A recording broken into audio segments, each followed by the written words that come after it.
O Defensoria Explica está no ar, um programa produzido pela Defensoria Pública de Mato Grosso do Sul com a parceria da TV Assembleia. Todas as nossas edições são especiais, mas a de maio ganha a cereja do bolo. Estamos no mês da Defensora e do Defensor Público, que anualmente é celebrado no dia 19 de maio. A data destaca a função essencial da Defensoria Pública à sociedade moderna, uma vez que a instituição é a que mais se aproxima da população hipossuficiente. Diuturnamente, defensoras e defensores públicos de primeira e segunda instância atuam justamente para efetivar os direitos fundamentais de cidadãs e cidadãos sul-mato-grossenses. Somente em 2022, a Defensoria realizou mais de 211 mil atendimentos, o equivalente a 41 pessoas assistidas por hora em Mato Grosso do Sul. Deste total, 500 atendimentos por mês são das unidades da Defensoria instaladas na rede fácil dos bairros Coronel Antonino, Guaicurus e Aerorrancho. Com o atendimento móvel, a bordo da Van dos Direitos, defensoras e defensores se deslocam entre centros urbanos e áreas remotas para oferecer atendimento a pessoas em situação de vulnerabilidade. Todo o trabalho em 16 comarcas rendeu mais de 4.500 atendimentos, sendo a maior parte deste número em comunidades indígenas, sob a coordenação do Núcleo de Promoção e Defesa dos Povos Indígenas e da Igualdade Racial. Este é apenas um resumo diante do trabalho hercúleo de todas as defensoras e defensores públicos de Mato Grosso do Sul. Parabéns a todas e a todos por este trabalho que transforma vidas. Bom, e participa do programa de hoje o novo coordenador do Núcleo Institucional Criminal, o defensor público Daniel de Oliveira Faleiros Calemes. Mas antes da nossa conversa, vamos aos últimos destaques.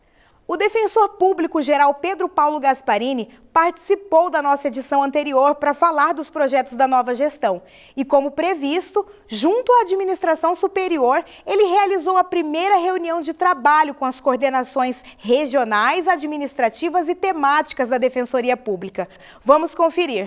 No encontro online, o defensor público geral Pedro Paulo Gasparini apresentou todas as defensoras e defensores públicos que compõem a administração do novo biênio e reforçou a importância da Defensoria fortalecer a parceria com o Executivo, Legislativo e Judiciário.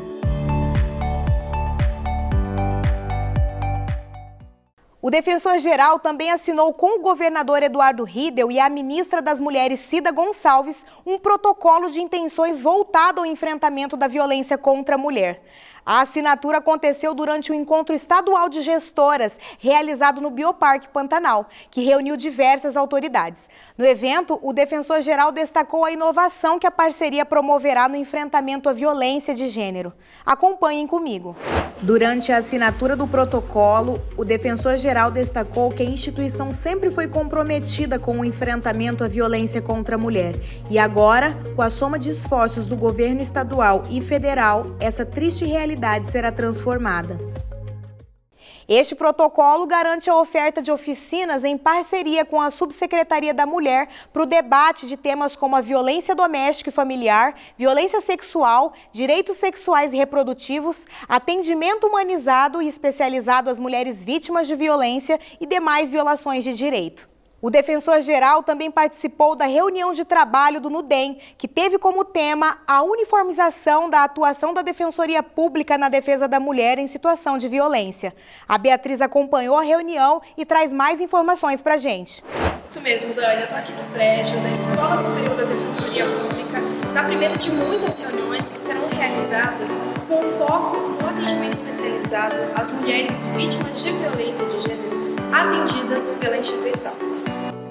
Nosso núcleo de promoção e defesa da mulher, núcleo estadual, núcleo importante, um dos primeiros núcleos a serem criados no estado de Mato Grosso do Sul.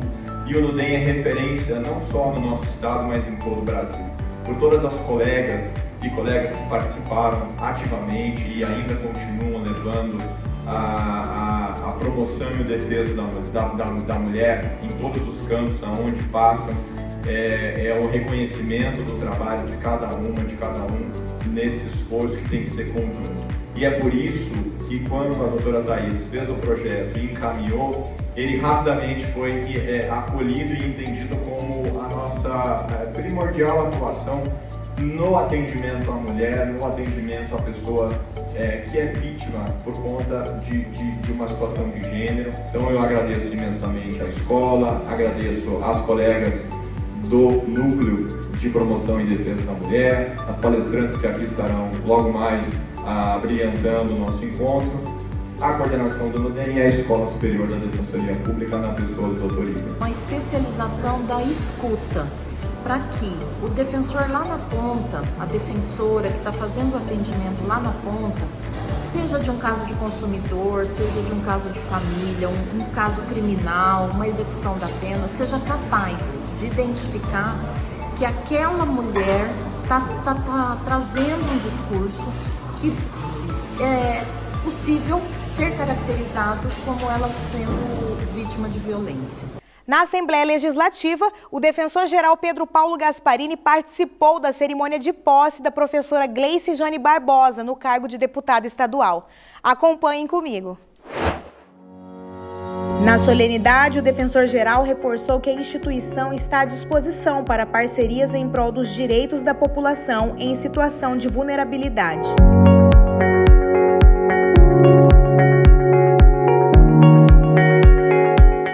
A Defensoria celebrou o Mês dos Povos Indígenas com um mutirão inédito na aldeia urbana Marçal de Souza, em Campo Grande. O atendimento móvel com a Van dos Direitos foi coordenado pelo Núcleo Institucional de Promoção e Defesa dos Povos Indígenas e da Igualdade Racial e Étnica. Vamos conferir o resultado dessa ação. A estrutura para os atendimentos com a Van dos Direitos foi montada no Memorial da Cultura Indígena, dentro da comunidade Marçal de Souza. A segunda subdefensora-geral, Luciene Borim, representando o defensor público-geral Pedro Paulo Gasparini, fez a abertura da ação destacando o mês comemorativo e o atendimento móvel em comunidades de todo o estado. Nada melhor do que estar no mês dedicado aos povos indígenas aqui na aldeia Marçal de Souza, a primeira aldeia urbana instalada oficialmente no Brasil. Contem sempre com a Defensoria Pública.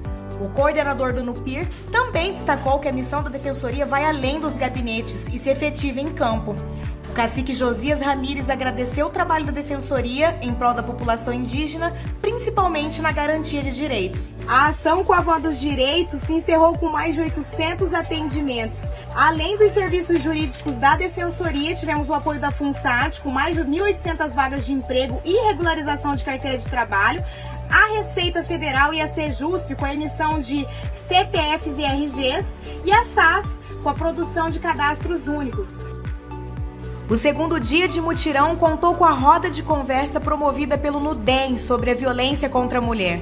A coordenadora do núcleo, Zeliana Sabala, e a assistente social Elaine França ressaltaram que a educação em direitos é a maneira mais efetiva de transferir conhecimento e empoderar todas as pessoas. Além da equipe do NUPIR, participaram da ação assessoras e assessores jurídicos, servidoras e servidores que atuam no atendimento, tecnologia, pesquisa e transporte. A coordenadora do Núcleo da Criança e do Adolescente, defensora Débora Paulino, coordenadora do Núcleo de Direitos Humanos, defensora Thaisa Defante, a subcorregedora-geral, defensora de segunda instância Salete Nascimento, a coordenadora de projetos e convênios, defensora de segunda instância Renata Leal, a coordenadora do NUDEM, defensora de segunda instância Zeliana Sabala e o coordenador do Núcleo Criminal, defensor Daniel Calemes. O pedido mais feito aqui na aldeia foi a averbação da etnia terena no registro civil.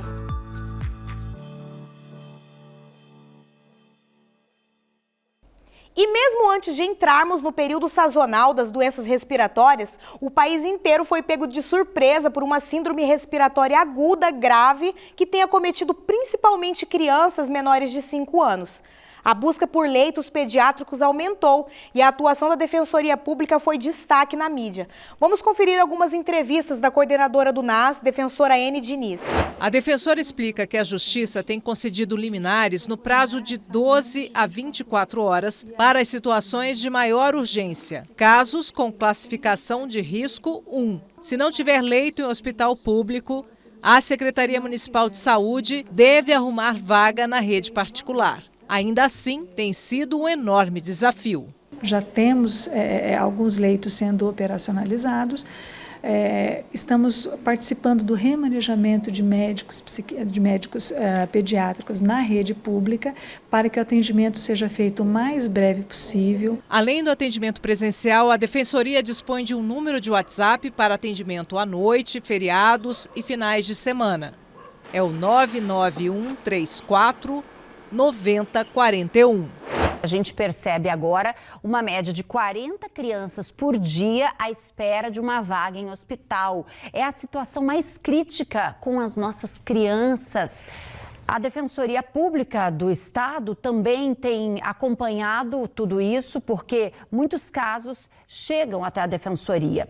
Foram 13 pedidos de transferência de leitos hospitalares em março agora e, segundo a Defensoria, há um trabalho para tentar resolver essa situação.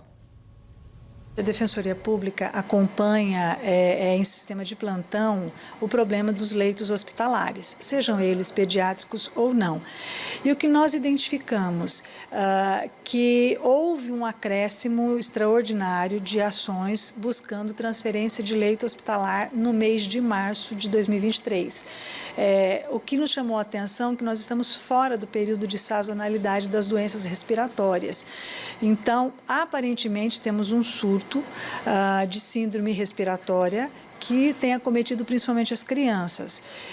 O nosso acompanhamento se prende a verificar quais as providências tomadas foram, quais as medidas que o município de Campo Grande já tomou, qual o planejamento estratégico para o equacionamento dessas vagas e também um monitoramento no estado, porque Campo Grande é a referência. Então, nós imaginamos que algum problema no interior do estado pode acarretar, impactar no atendimento também na comarca de Campo Grande. A Defensoria realmente não pode parar.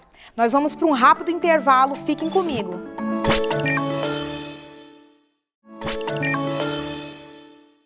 Voltamos com o Defensoria Explica e neste bloco recebemos o novo coordenador do NUCRIM, o Núcleo Institucional Criminal, o defensor Daniel Calemes. Seja bem-vindo, defensor. Bom, mas antes de iniciarmos o assunto sobre os novos projetos para essa gestão, fala um pouco para a gente quem é o defensor Daniel Calemes, sua cidade natal, quais as comarcas por onde já passou, até chegar à coordenação do NUCRIM. Olá, Dani. Olá a todas as pessoas que estão nos acompanhando o programa Defensoria Explica. Então, Dani, meu nome é Daniel, eu sou defensor público aqui do Mato Grosso do Sul. Sempre foi o meu sonho ser defensor público e eu ingressei na carreira da Defensoria Pública no ano de 2016. O concurso teve início em 2014, foi o 17º concurso da Defensoria Pública de provas de títulos. O concurso teve início em 2014, mas nós tomamos posse apenas em 2016. E tão logo eu tomei posse no concurso, eu fui designado para atuar na Defensoria Pública do Júri da comarca de Dourados, que inclusive é a cidade onde eu nasci, eu sou natural de Dourados. Fiquei em Dourados na atribuição do Tribunal do Júri por mais ou menos um ano, atuando nos plenários do júri, atuando nos processos criminais afetos a essa área. Atuei durante mais ou menos um mês em Carapó, em substituição, que é da mesma regional de Dourados. E depois deste tempo em Dourados, ganhando muita experiência na área do Tribunal do Júri, eu fui promovido por merecimento para a comarca de Terenos, que é uma comarca menor, comarca de primeira entrância, que fica perto de Campo Grande. E nessa comarca de Terenos, eu me tornei titular e não fiquei muito tempo em Terenos, porque tão logo eu estive em Terenos, eu fui promovido para a comarca de Coxim. Em Terenos eu fiquei por cerca de 10 meses, mais ou menos, de 8 a 10 meses em Terenos. E no ano de 2018, eu me tornei titular da 3ª Defensoria Pública da comarca de Coxim, que é uma defensoria com atribuição especial na área criminal. E hoje eu ainda estou vinculado a essa defensoria, a minha lotação é a Defensoria Pública da comarca de Coxim, contudo, estou à frente agora, como você disse, do Núcleo Criminal da Defensoria Pública, que tem sede na cidade de Campo Grande. Muito legal, olha aí. Continua em Coxim, porém agora também com atuação estadual, né, à frente do NUCRIM. Defensor, em 2020, a Defensoria inaugurou sede própria na cidade, na época sob sua coordenação. Esse foi o último evento público da instituição antes do fechamento, né, por conta da pandemia. Como foi se adaptar, né, aos percalços que a pandemia trouxe com um prédio novinho ali de portas fechadas na época? Sim, Dani. A Defensoria Pública de Coxim, quando eu cheguei na Defensoria Pública em Coxim em 2018, nós estávamos em uma casa alugada que conseguia prestar um atendimento para a população, mas não era o melhor atendimento, porque a casa não era tão adequada em questões de acessibilidade. Aí nós conseguimos a doação de um terreno, foi construído o prédio da Defensoria, e em março de 2020, nós inauguramos o prédio da Defensoria Pública de Coxim. E eu ainda me recordo que as notícias da pandemia já estavam correndo no mundo, mas no Brasil ela ainda não havia ainda sido declarada a pandemia no Brasil. Cerca de uma semana depois, que nós estávamos no prédio da Defensoria, no novo prédio da Defensoria Pública, a declaração de pandemia veio no Brasil e o prédio teve que ser fechado. Nós ficamos naquela situação que o mundo inteiro conhece, muitas pessoas em serviço remoto, no teletrabalho, e aos poucos nós fomos nos adaptando. Eu lembro muito bem que naquela época eu era coordenador da regional e nosso grande desafio era manter o atendimento para a população, porque o atendimento não podia parar, e aí as ferramentas de atendimento virtual começaram a se desenvolver na instituição, que perduram até hoje, e depois disso, com o tempo, né, quando a situação da pandemia melhorou, aí nós retomamos com todos os cuidados as atividades presenciais no prédio da Defensoria, que inclusive é um prédio que conta com uma acessibilidade muito grande.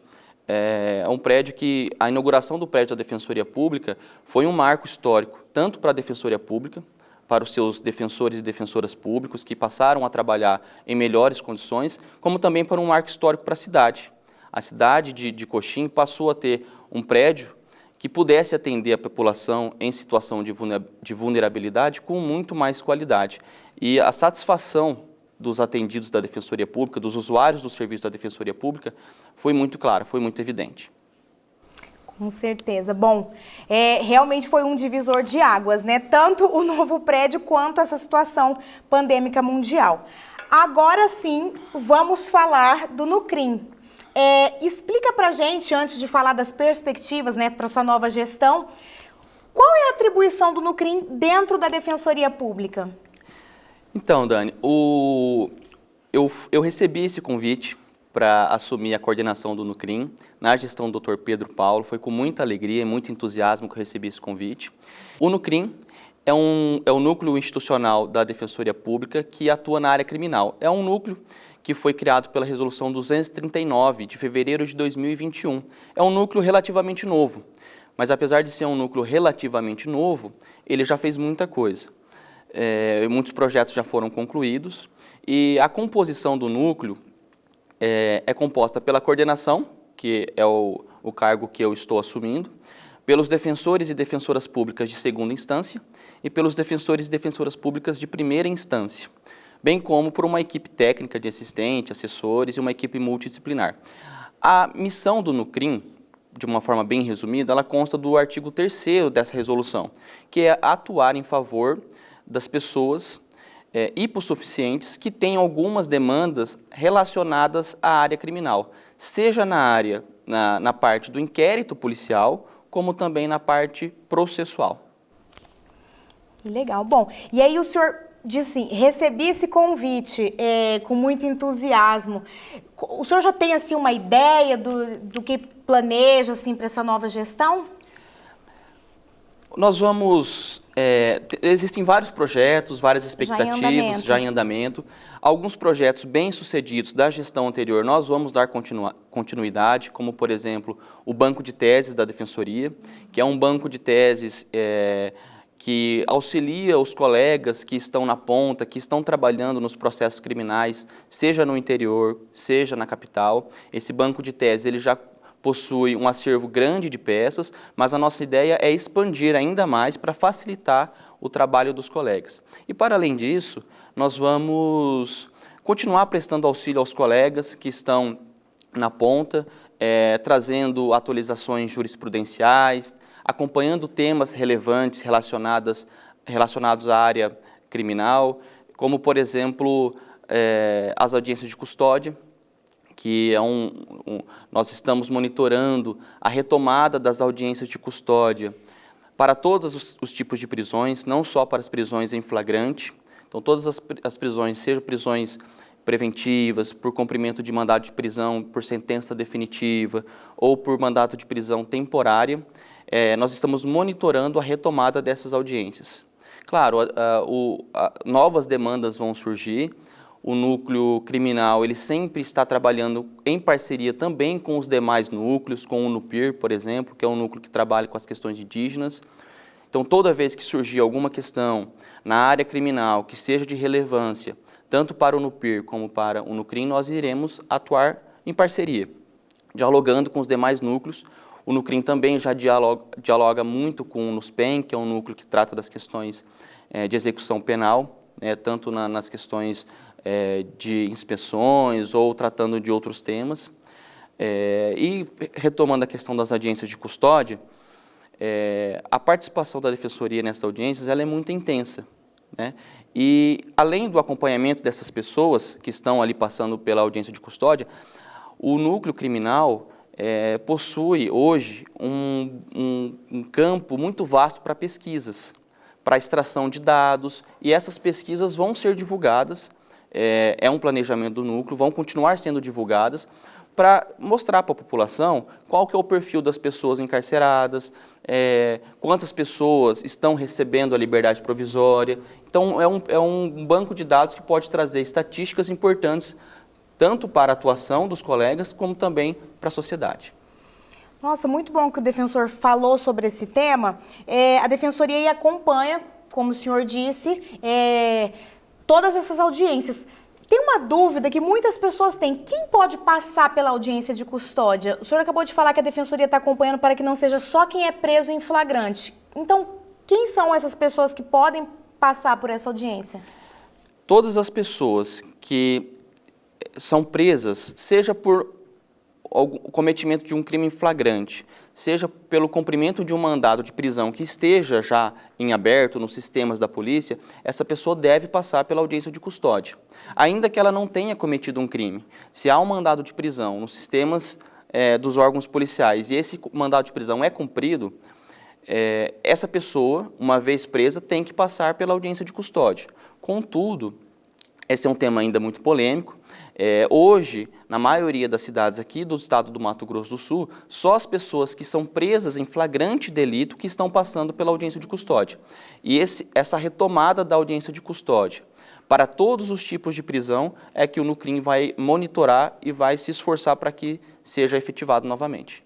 Nossa, muito bom. Já anota aí, gente. A gente vai divulgar o resultado dessa discussão aí em breve. Bom, doutor, o senhor tem participado com um projeto do NUSPEN das inspeções em presídios de todo o estado. Como funcionam essas vistorias e qual é o objetivo delas? As inspeções que estão sendo realizadas nos presídios do estado, elas são relativamente recentes. Nós iniciamos esse ano, já foram 3 inspeções, das quais eu participei de 2, certo? Sim. Essas inspeções, elas possuem como principal objetivo monitorar em contato direto com as pessoas que estão encarceradas todas as condições de aprisionamento, desde o fornecimento de materiais de higiene, fornecimento de materiais de limpeza, qual é a qualidade e a quantidade dos alimentos fornecidos, se há algum tipo de restrição ou de violação de direito que está acontecendo, que deve ser corrigida, se há algum tipo de racionamento de fornecimento de água para as pessoas encarceradas, enfim, todas as condições relacionadas às pessoas que estão em privação de liberdade, em contato direto com essas pessoas, porque nós entrevistamos as pessoas que estão de fato encarceradas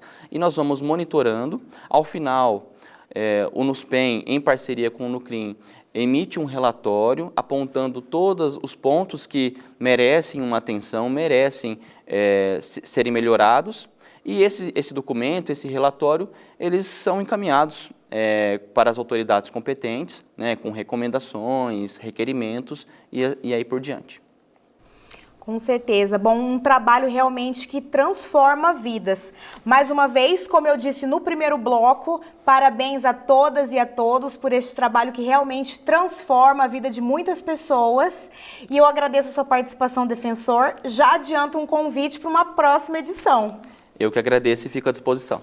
E a edição de hoje fica por aqui. Nos sigam nas redes sociais. Defensoria Pública de Mato Grosso do Sul. Há 40 anos acreditando em uma nova história para você.